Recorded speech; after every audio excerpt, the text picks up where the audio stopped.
特朗普这次结束访华之后，在空军1号上对随行记者讲的第一件事情是飞机。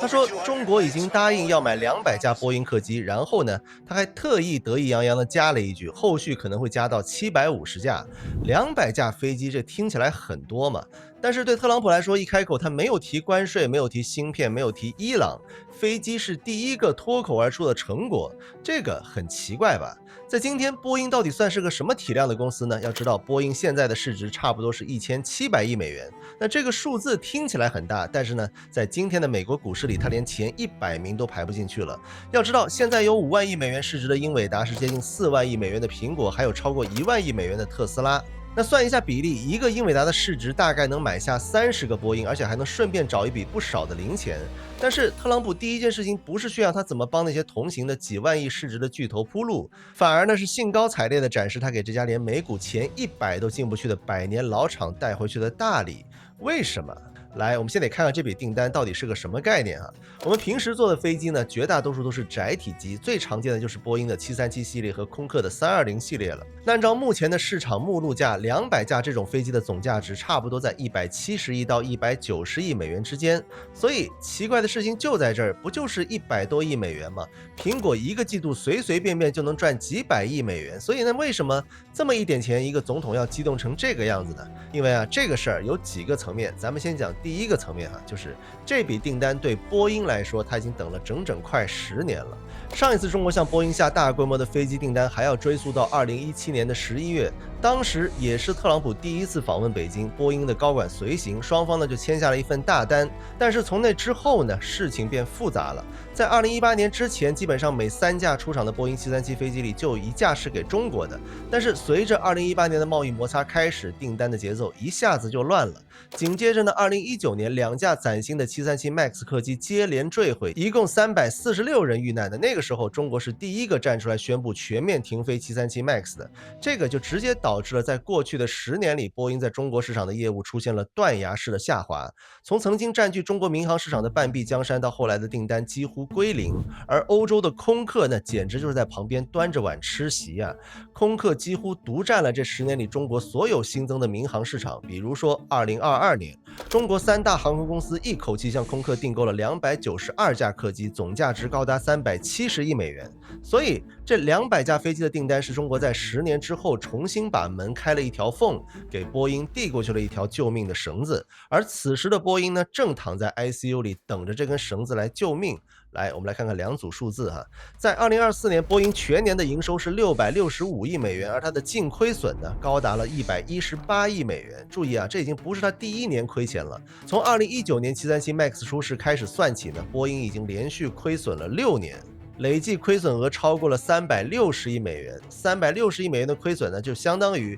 在这6年里，波音每天一睁开眼，账面上就要凭空蒸发掉近2000万美元呢。但是奇怪的是，我们再去看看第2组数字啊，订单，他们手里呢现在积压着高达6820亿美元的订单，折算成飞机的数量，有5600多架正在排队等着波音去制造。所以按照波音现在目前的生产速度呢，这些飞机足够它的工厂不吃不喝干上10几年，这个就很有意思了。一家公司手里压着10年都做不完的订单，但是它每年还在亏掉上百亿美元。那为什么会变成这样呢？要知道，造大飞机这门生意曾经是全世界最让人眼红的生意了。2战之后呢，全球的天空被打开，坐飞机的人一年比一年多，飞机根本不够卖。那个时候，波音造出707，造出747，几乎没有对手。那个时候，空客都还没出生呢。你只要能把飞机造出来，航空公司就排着队上门，价格呢，波音说了算。那个是美国工业最骄傲的年代。可是今天，同样是造飞机，不一样了。飞机还是那个飞机，天呢还是那片天，但变的是什么？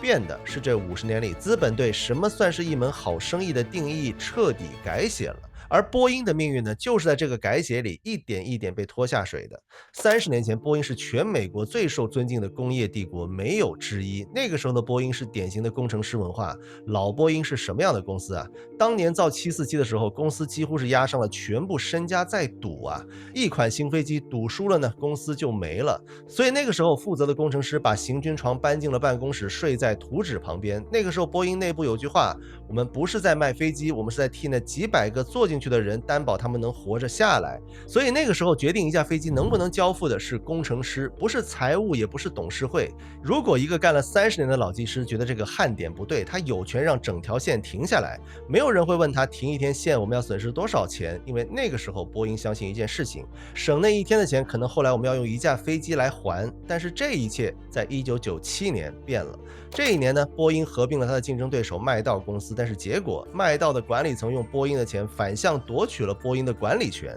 合并之后呢，麦道的 CEO 说了一句名言，他说，当人们说我改变了波音的文化的时候，我要告诉他们，这个就是我的意图。我们要把它当成一家企业来运作，而不是一个伟大的工程研究机构。你看，从那一刻起，波音的工程师文化结束了，商人成了主角。在新的管理层眼里，研究新飞机、升级厂房、培养工程师，这些事情都太慢了，而且在短期之内看不到财务的回报。对股东们来说呢，最直接、最快让账面变好看的办法，就是把赚来的利润拿去二级市场上回购自家的股票。那股票回购就是公司自己花钱把市面上流通的自家的股票买回来注销掉。那股票变少了，每股的收益就变高了，股价自然就会一路上涨。那这一下，董事会和大股东的嘴角压不住了。在过去的20年里，波音把公司账面上81.8%的净利润全部拿去做了股票回购和分红，那可是上百亿美元的现金啊！本来应该用来研发下一代客机，本来应该用来升级机床，本来应该用来给一线技术工人提高福利的钱，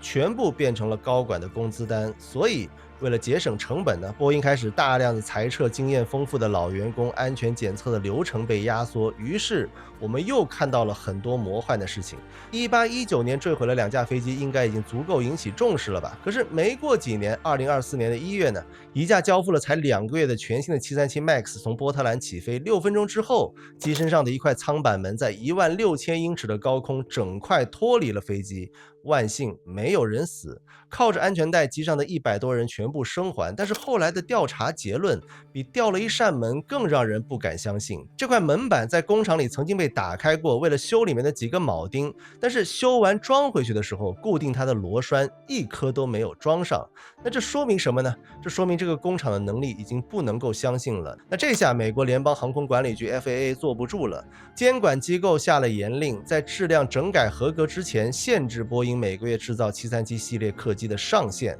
所以我们来算一笔账哈，波音当年为什么不肯花钱重新设计一款飞机，非要在50年前的737老机身上修修补补呢？因为重新设计一款全新的载体客机大概要花100亿美元，10年时间，这个太慢太贵了，华尔街等不了啊。于是呢，他们选了捷径，在老的737上呢加一套软件系统，让它飞起来像新的。这套方案省下了大概70亿美元。70亿美元，这笔省下来的钱后来变成什么呢？2架飞机接连坠毁，然后就是停飞、赔偿诉讼、产线停摆、信任崩塌。到今天，这场危机让波音付出的代价超过了200亿美元。你看，为了省70亿，最后赔进去200亿。这个就是波音最贵的一次省钱，省钱呢又没省明白，赚钱呢又赚不到。由于生产线混乱，供应链断裂，波音造飞机的效率慢得像蜗牛爬。然后呢，由于监管，它又无法通过规模效应来摊薄庞大的工厂固定成本。在这样的状态下，中国送来的这200架订单就显得格外不一样了。但是在这里你可能会觉得有点奇怪，不对啊。你前面不是说波音手里压着5600多架订单，10几年都造不完吗？那既然订单多到做不完，那中国这200架凭什么算是救命呢？所以这问题就出在这儿，积压的订单不等于现在就能花的钱。那5600架呢，大多是好几年之前就签的，排期排到3年、5年甚至之后更远。一架飞机的钱呢是分期付的，这些老订单的定金，波音早就花过了。他现在每天睁眼亏的1600多万，缺的不是将来的飞机，是今天就能到账的现金。一笔新订单就是一笔马上要付的新定金，那这个是第一层。但是更要命的是第二层，你去翻波音的5600架的订单本你会发现一个大窟窿，就是这里面几乎没有中国。过去10年全球增长最快、胃口最大的那个市场，几乎一架波音都没买。所以中国这200架论数量确实是杯水车薪，但是它论的不是数量，它是那扇关了10年的门重新打开的第一道缝。特朗普那句表现好可以加到750架，他要的从来都不是这200架，是这道缝后面可能重新涌进来的几千架。这笔钱能让波音的财务报表不至于太难看，能让它的股价得到暂时的支撑。那你可能又会问了，既然波音已经烂成了这个样子，那为什么不干脆让市场把它淘汰掉呢？因为这个生意除了波音和空客，没有人愿意干了。今天一个英伟达的市值可以买下30个波音，但是即便把30个英伟达绑在一起，他们也不想去造737，因为芯片和飞机完全是2个维度的物种。在半导体行业里，英伟达是一个轻资产的设计公司，黄仁勋画好电路图，跑通模拟，然后发给台积电，最终生产出来前后可能只需要3个月的时间。3个月之后呢，一颗只有几克重，售价却高达3到5万美元的 AI 芯片就能卖了。做这种生意多开心啊，毛利率能达到70%以上。但是如果你去造飞机，那就不好玩了。假设波音要研发一款新的宽体客机，比如说 777X 吧，那首先呢，你要画出300万个零件的图纸，而且确保它们在各种极端的温度、气压和气流环境下能够完美的配合。接着呢，你要造等比例的金属模型，然后把它们送到风洞里，去接受时速几百公里的狂风测试，去找哪怕只有几毫米的空气动力学的设计误差。然后呢，你还得造出几架原型机，把它们送上天。这些飞机要在-40度的极寒天气里冻上几天，去测试发动机能不能顺利的启动，然后还要飞进暴风雨里去测试机翼在极端弯曲的时候会不会折断，还要在最热的沙漠机场里去进行最高负荷的起降。那这个试飞的过程少说也要飞上几千个小时。试飞完了，你以为能卖钱了吗？还早得很呢。接下来你要面对全美联邦航空管理局、欧洲航空安全局，还有中国民航局等全球几十个国家的监管机构的漫长审查。他们会把你的每一行软件的代码、每一个电线的接头、每一颗螺丝钉的材质，全部翻个底朝天。这个研发和取证的过程10年起步，在这10年里，你连1毛钱的收入都拿不到，你只能不停地把几百亿美元的现金拼命地往这个无底洞里砸。这个就是数字世界和物理世界的差距。在数字世界里，如果你写错了一行代码或者芯片设计出了漏洞，你可以通过网络去推送一个更新补丁，或者在下一代芯片里把这个 bug 给改掉。但是在物理世界里，如果飞机的发动机在高空停转，或者机翼在气流当中断了，那是没有机会给你推送补丁的，几百条人命一没，你的生意就别干了。那这种高到无法承受的容错率，决定了民用航空大飞机这个行业有难以想象的壁垒。这种壁垒甚至不是靠有钱有市场就能轻易打破的。比如说中国的 C919 大飞机，中国的制造能力已经够强了吧？但是结果呢？2025年年初，中国商飞定了一个目标，全年交付75架。但是因为供应链瓶颈，实际上全年只交付了大约15架。到了2026年的第1季度呢，3个月里又只交付了3架。你看，即便是中国这样的工业制造强国，造大飞机的产能爬坡也不是1-2年就能完成的事情，而且还有大量的关键零部件需要依靠全球的供应链。那这个还只是制造层面的难度，那商业层面看呢？我们看马斯克他的 SpaceX 呢造出了能够自回收的星舰，造火箭，这可以说是人类科技里最硬核的领域了吧？那么既然他连火箭都能造出来了，他为什么不顺便去造一架民航客机呢？去跟波音和空客抢生意呢？就是因为在商业上，这其实是一门烂透了的生意。SpaceX 的火箭业务虽然技术很难，但是它的商业模式非常的简单粗暴。你给我一笔钱，我帮你把卫星送入预定的轨道，火箭发射上去，完成了任务，这笔交易就结束了。虽然星舰在研发初期炸掉了很多发，但是那个是研发过程当中的测试，政府和资本市场都容许这种失败。而且 SpaceX 的核心客户是美国航空航天局、国防部以及全球各地的卫星公司，这些客户看重的是效率，他们愿意为技术创新的高风险买单。但是民用大客机呢？一架737客机卖给航空公司，那可不是飞一次就完事儿了，它需要在未来的25到30年里，每天风雨无阻的飞上12到16个小时，它要经历数万次的起降，数万次的机舱加压和减压，要随时承受高空的雷击、强风、冰雹以及偶尔飞入发动机的飞鸟。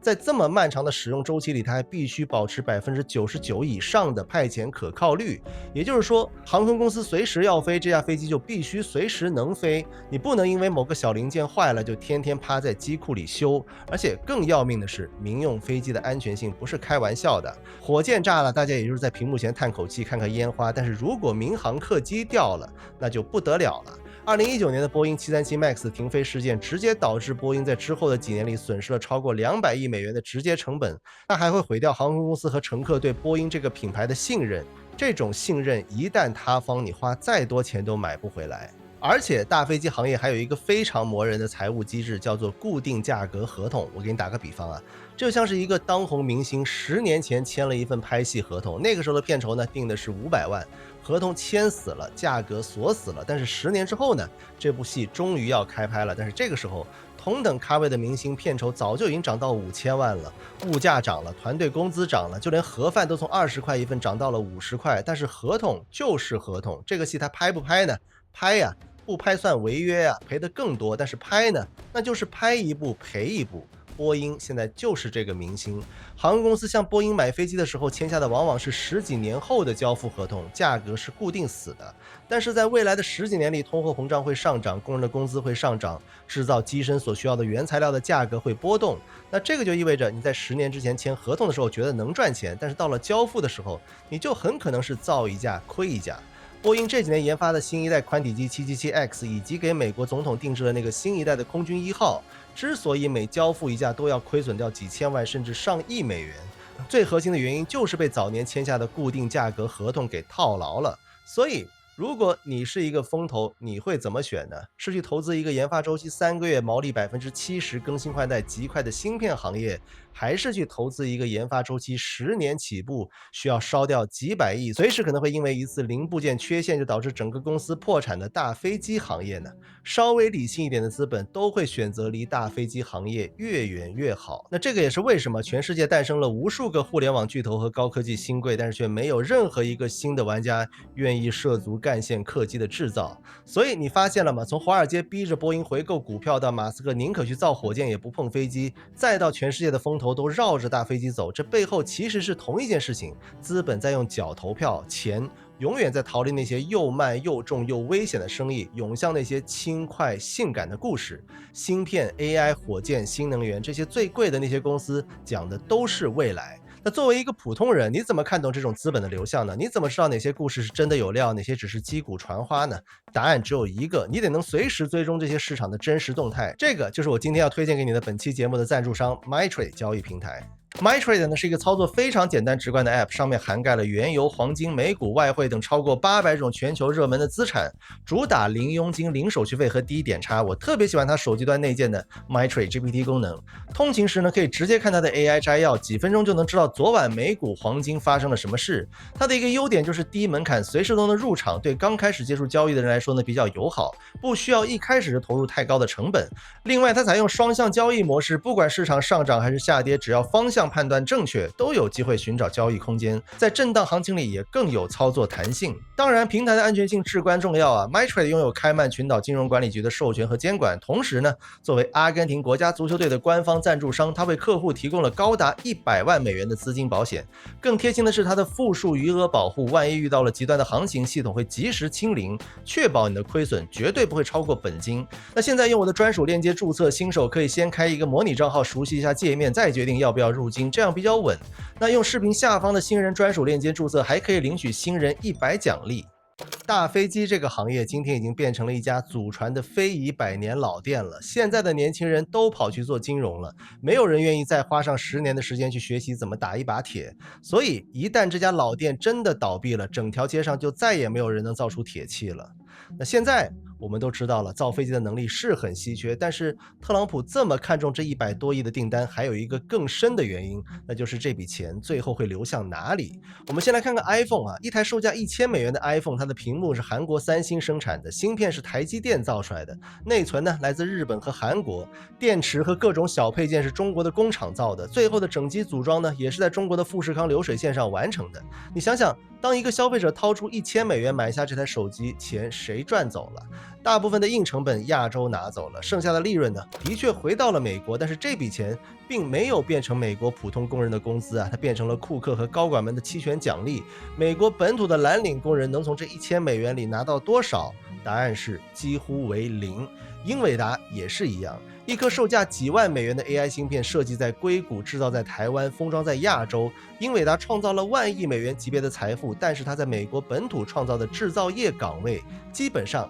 也是0。那这个就是硅谷万亿市值的秘密了，轻资产、高毛利、全球外包、资本游戏，这种繁荣确实让美国的金融界和科技精英们富得流油，但是它对美国中西部那些落后破败的铁锈地带来说，跟他们没有半毛钱关系。那现在我们再来看看波音，一架售价大约7000万美元的波音737客机起飞的时候，它的每一颗螺丝钉、每一个齿轮几乎都是美国的。当你把这架飞机的零件拆开，你会看到一张遍布美国近50个州的庞大的工业地图。制造飞机机身的是波音已经收购的最大的供应商士必瑞航空系统公司，它的总部呢就在威奇托。威奇托是美国中西部的一个典型的工业小城，被称为世界航空之都。在这座城市里，一个只有高中学历的普通钣金工人，只要肯加班，就能在波音的供应链上拿到1年8万到10万美元的薪水。他拿着这笔钱就可以去当地的汽车店买一辆全新的福特大皮卡，可以去超市里买最好的牛肉，可以供自己的孩子上大学，可以过上相当体面的生活。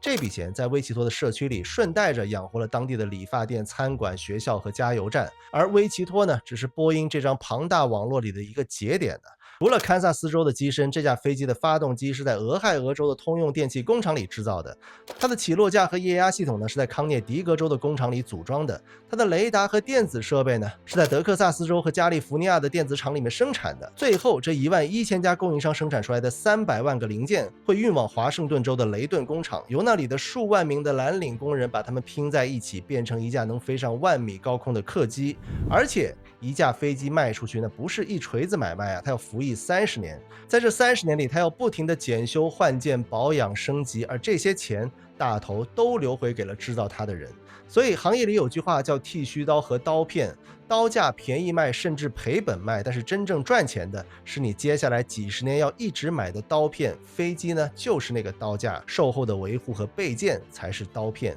一架飞机卖出去的那一刻，航空公司和波音的关系不是结束了，是刚刚开始。所以你发现了吗？一架波音飞机的钱可以实实在在的持续几十年的渗透到美国境内。波音在全美支撑起了大约150万个制造业和供应链的岗位。在今天的美国，这种能把外国人的钱收回来，然后每一分钱都可以全部发给本国的普通蓝领工人的产业，已经所剩无几了。所以这个就是为什么特朗普要在空军1号上急不可耐地把这200架的飞机订单展示给所有人看。他不是在给波音做广告啊，他是在给那些自己最核心的选民，那些分散在宾夕法尼亚、俄亥俄、密歇根、威斯康辛等铁锈带州的蓝领工人，给他们做述职报告呢。他是在用最通俗的语言告诉他们，我去了趟中国，我没有帮硅谷那些看不见摸不着的 AI 软件带回来合同，但是我给你们带回来了200架大飞机的活，你们的卡车贷款、你们的房贷、你们的孩子的学费，我都帮你们用这笔订单给保住了。在去工业化已经持续了40年的美国，波音的这笔订单就是最硬最管用的政治硬通货。一个英伟达确实等于30个波音，但是当堪萨斯州的一个小镇面临工厂倒闭，工人们无家可归的时候，30个英伟达加起来也无法给这个小镇提供一个钣金工的岗位。而波音呢，哪怕他现在满身是病，哪怕他现在每天都在巨量的亏损，他依然在用自己的肩膀勉力扛着美国中西部150万人赖以生存的家园。市值并不是真正的力量，市值只是一个国家用数学公式把对未来的想象折算成今天的货币符号。那这个也是为什么即便波音在过去20年里被华尔街和资本弄得面目全非，即便他现在造一架亏一架，美国政府也绝对不可能让他倒下。我们开头说过，造飞机这门生意50年前是全世界都想抢的香饽饽，今天呢却成了只剩2-3家还在硬撑的苦差事。这件事情本身比波音的盈亏更值得想一想，因为它说的是一个时代正在重新定义什么叫值钱。在新的定义里，最值钱的是算法，是芯片，是流量，是那些可以瞬间复制、高毛利、不用脏手的东西。而那些需要几十万人、几十年把钢铁一点一点敲成型的生意，正在被悄悄地划进不划算的那一栏。资本永远诚实，他用脚投票，投给了更轻、更快、更性感的未来。但是有一个问题，资本回答不了。当一个国家需要的不是一段代码，而是一架真正能飞起来的飞机的时候，不是一次估值，而是一个能开工的工厂的时候，他会发现有些能力一旦放手就回不来了。那这件事情跟美国有关，跟中国有关，也跟每一个正在选择要造什么不造什么的国家有关。